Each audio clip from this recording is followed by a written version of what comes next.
2014లో senior నటుడు నాజర్ కుమారుడు ఘోర రోడ్డు ప్రమాదానికి గురయ్యాడు. సుమారు 2 వారాల పాటు కోమాలోనే ఉన్నాడు. అయితే స్పృహలోకి రాగానే కోలీవుడ్ స్టార్ హీరో విజయ్ దళపతి పేరు తలిచాడట. ఈ విషయాన్ని నాజర్ ఇటీవల చెప్పుకొచ్చారు. దీంతో ఈ విషయం కాస్త నెట్టింట తెగ వైరల్ అవుతోంది ఇప్పుడు.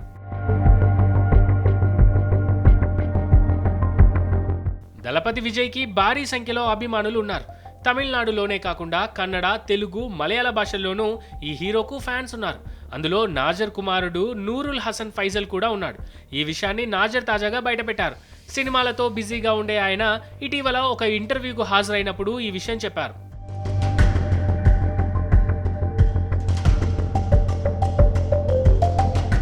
ఈ క్రమంలోనే కొన్నేళ్ల క్రితం తన కొడుకు ఘోర ప్రమాదానికి గురయ్యాడని, 14 రోజుల పాటు కోమాలో ఉన్నాడని చెప్పిన నాజర్ లేచి చూసేసరికి నాన్న పేరు గాని అమ్మ పేరు గాని చెప్పలేదని, హీరో విజయ్ పేరే తలచాడన్నారు. ఆ తర్వాత తన కొడుకు కోలుకునేంత వరకు విజయ్ సినిమాలు, పాటలను చూపించడం మొదలెట్టామన్నారు. ఇక్కడ విశేషం ఏమిటంటే తన కొడుకు కోలుకోవడానికి దళపతి విజయ్ కూడా చాలా సహకరించాడని కాస్త ఎమోషనల్గా నవ్వుతూ చెప్పాడు నాజర్.